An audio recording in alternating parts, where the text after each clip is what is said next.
Hey everyone, welcome back to the channel.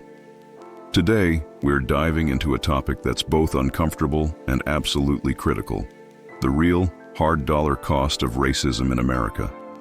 We often talk about the moral and social devastation of racism, and rightly so. But what if I told you that beyond the injustice, racism is actively bankrupting the nation? And what if I told you a key to understanding this comes from an unexpected source? The beloved author C.S. Lewis.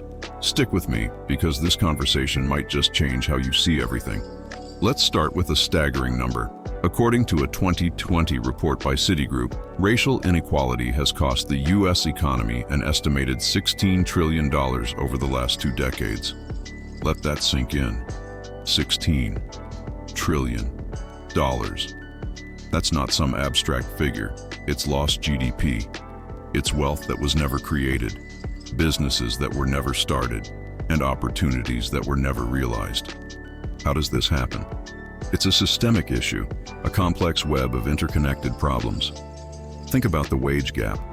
For every dollar a white man earns, black men earn about 98 cents, but black women earn only 80 cents, and Hispanic women just 76 cents. Over a lifetime, this adds up to hundreds of thousands of dollars in lost income per person. This isn't just a personal loss, it's a loss for the entire economy. Less income means less consumer spending, less tax revenue, and less investment. It's like trying to drive a car with half the cylinders misfiring. You're not going anywhere fast. Then there's the housing gap.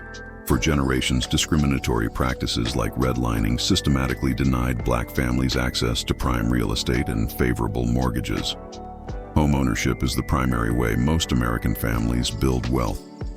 By locking entire communities out of this opportunity, we created a massive and persistent wealth gap.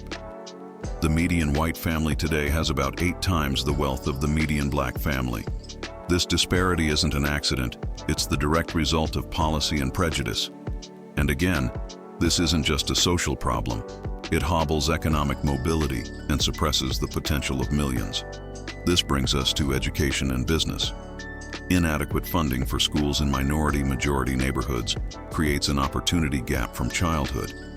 When we fail to invest in the education of every child, we are squandering our most precious resource: human potential. Similarly, look at access to capital for entrepreneurs. Black-owned businesses are denied loans at a rate far higher than their white counterparts, even with similar credit profiles. How many groundbreaking companies have we missed out on? How many jobs were never created because a promising founder couldn't get the startup capital they needed? Every time a good idea is stifled by prejudice, the entire economy pays the price. This isn't about blaming individuals. It's about recognizing a deeply embedded system that is inefficient, unjust, and incredibly expensive. We're all paying for racism, whether we realize it or not. The trillions lost could have been used to rebuild our infrastructure, fund research for curing diseases, improve our education system, or lower taxes for everyone. We are collectively poorer because of prejudice. So, where does C.S. Lewis fit into this? Lewis wasn't an economist, but he was a profound thinker on human nature, morality, and the consequences of our choices.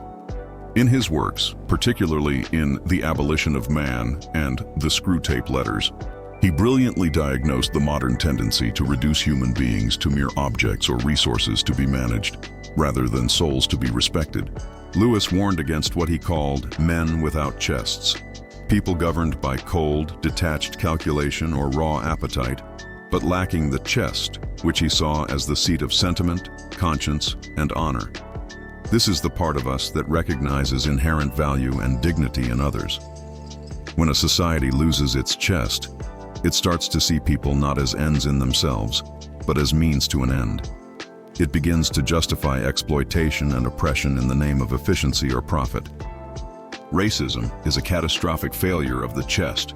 It is the ultimate act of dehumanization, of reducing a person to a single characteristic and denying their full humanity. It treats people as obstacles, tools, or statistics, not as fellow image-bearers of the divine, a concept central to Lewis's worldview. He argued that when we dehumanize others, we ultimately dehumanize ourselves. We sever the very connection that makes a society humane and functional. Lewis wrote, When you are arguing against God, you are arguing against the very power that makes you able to argue at all. We can adapt this. When you practice racism, you are undermining the very foundation of trust, cooperation, and shared value that makes a prosperous economy possible at all.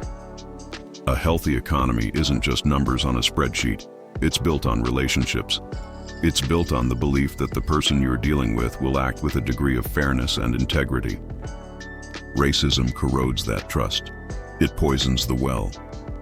The economic fallout we see, the 16 trillion hole in our economy, is a direct symptom of this deeper moral and spiritual sickness that Lewis identified. We tried to build a house on a foundation of sand, prioritizing short-term gains from exploitation over the long-term, rock-solid foundation of universal human dignity. And now, the cracks are showing everywhere. We are, in a very real sense, being bankrupted by our own lack of chest. So, what's the path forward? It begins with reconnecting with that sense of shared humanity. The solution isn't just about new government programs or corporate diversity initiatives, though those can be important tools. The real, lasting solution is a change of heart on a massive scale. It's about choosing to see the full, complex, valuable person in front of us, regardless of their background. Economically, this means targeted, aggressive investment in the communities that have been historically plundered. It means creating equitable access to capital, education, and housing. It means leveling the playing field not as a handout, but as the smartest economic strategy we could possibly pursue. Imagine unleashing the full potential of every single citizen. Imagine the innovation, the new businesses, the explosion in growth. That 16 trillion isn't just a loss. It's a measure of the incredible opportunity waiting for us if we get this right. This isn't a zero-sum game where one group's gain is another's loss. That's the lie that fuels division. A rising tide of justice and opportunity truly does lift all boats. When we dismantle the systems that hold people back, we liberate the entire economy to become more dynamic, more resilient, and vastly more prosperous for everyone. As C.S. Lewis might have suggested, the path to true prosperity isn't a clever economic trick. It's found in rediscovering our conscience, in rebuilding the chest of our nation. It's about choosing to see value, dignity, and potential in every single person. The moral path and the path to economic strength are, and always have been, the exact same road. We've been paying the price for ignoring that for far too long. It's time we start investing in our shared humanity.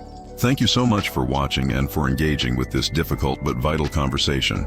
If this resonated with you, please hit that like button, subscribe for more content like this, and share your thoughts respectfully in the comments below. Let's continue the dialogue. See you next time.